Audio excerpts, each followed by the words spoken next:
The city glimmered with lights that danced on frosted windows, and the hum of distant carols drifted through the quiet streets.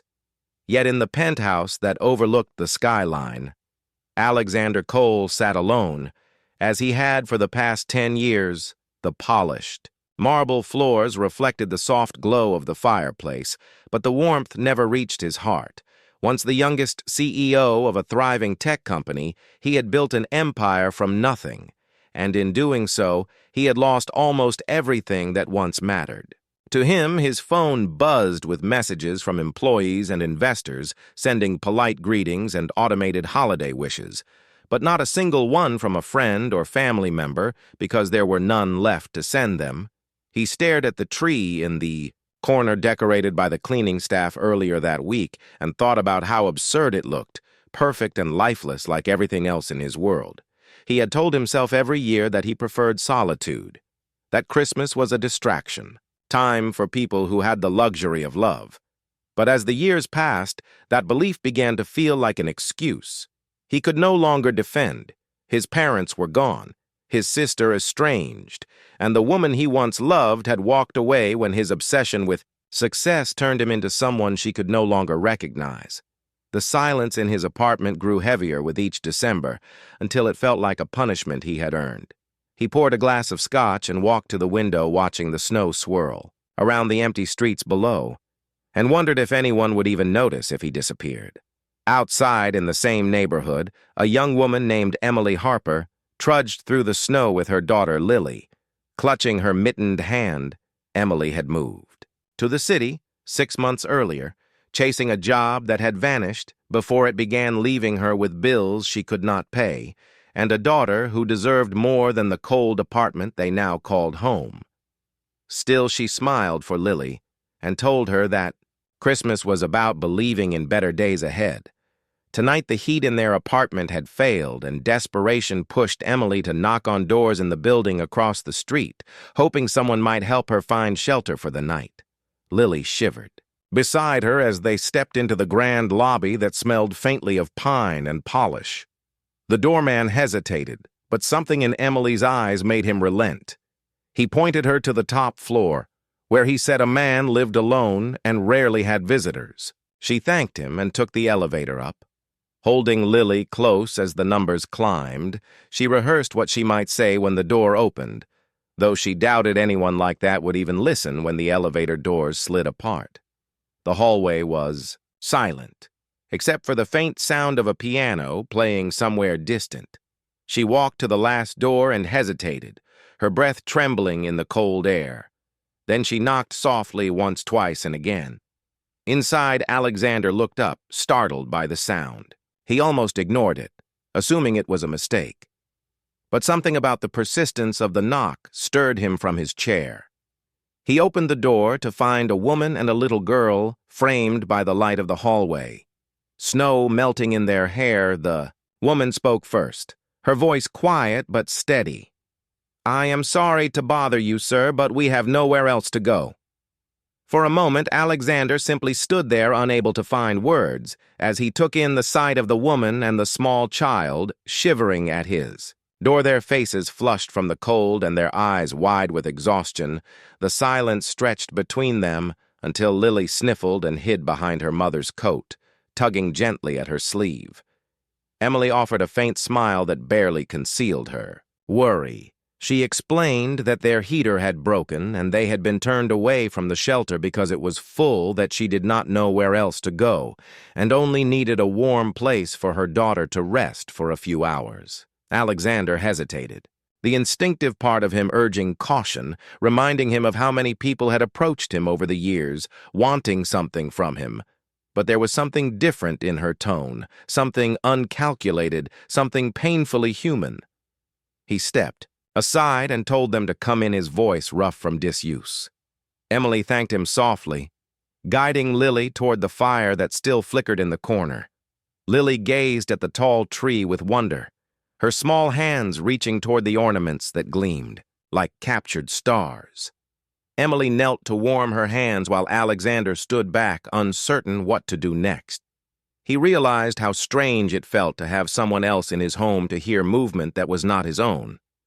The air seemed to shift the emptiness. That had lived there for so long seemed to shrink a little. He brought them blankets from the guest room and made hot chocolate in a pot that had never been used. Lily giggled as she sipped the chocolate, leaving a tiny mustache on her lip, and for the first time in years, Alexander smiled without forcing it. Emily thanked him again and again, apologizing for the intrusion, but he waved her off, saying it was nothing, though deep down he knew it meant something more than he could explain. When Lily finally began to drift to sleep on the couch, Alexander offered the guest room, but Emily refused, insisting she would sleep beside her daughter. He nodded and let them be, though he lingered for a moment watching them, the peaceful rhythm of their breathing blending with the soft crackle of the fire. Later that night, he sat at his desk, unable to focus on the glowing computer screen.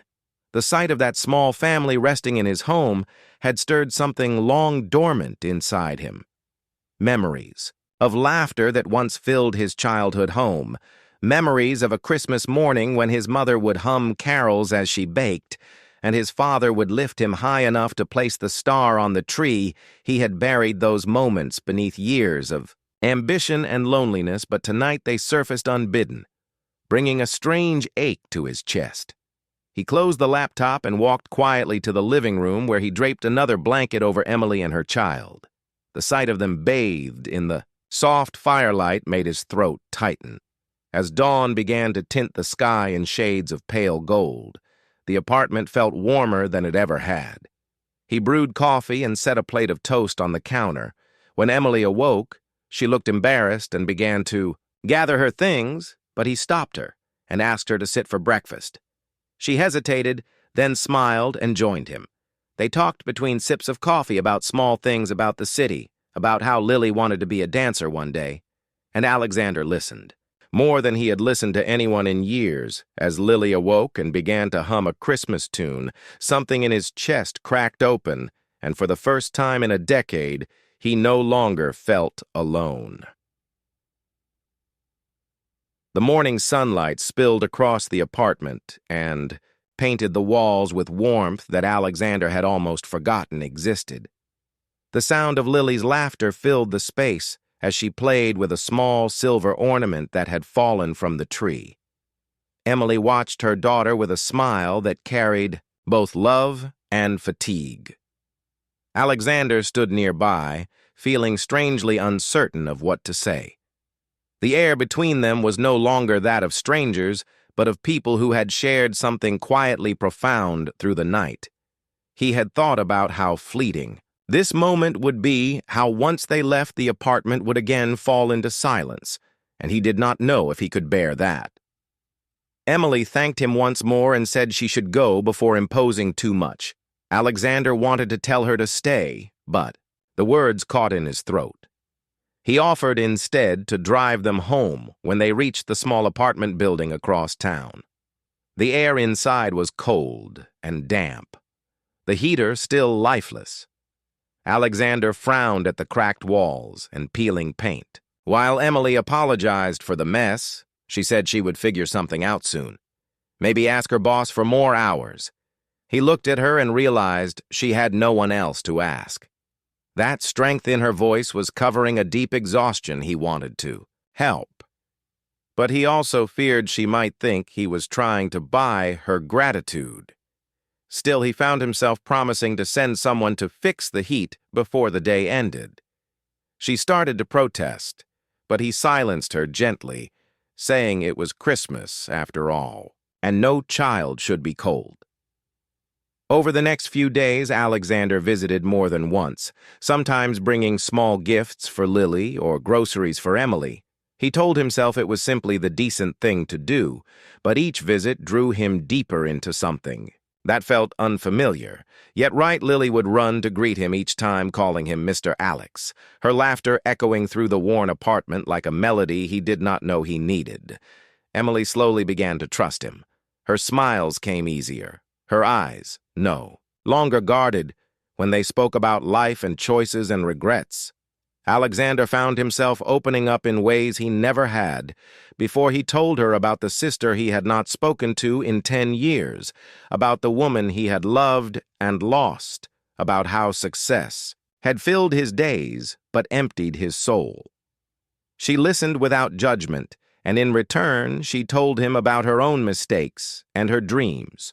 For her daughter, Christmas Day arrived with fresh snow blanketing the city. Alexander invited them both to his home for dinner. At first Emily hesitated, but Lily's excitement left her little choice. When they arrived, the penthouse was transformed not by decorators, but by Alexander himself. He had hung garlands, clumsily strung lights unevenly across the room, and placed a small, wrapped box beneath the tree. Inside was a simple locket for Emily, with a tiny photo of her and Lily taken secretly during one of their visits. She opened it, and her eyes filled with tears, not of sadness, but of something that had been missing for too long: gratitude and hope.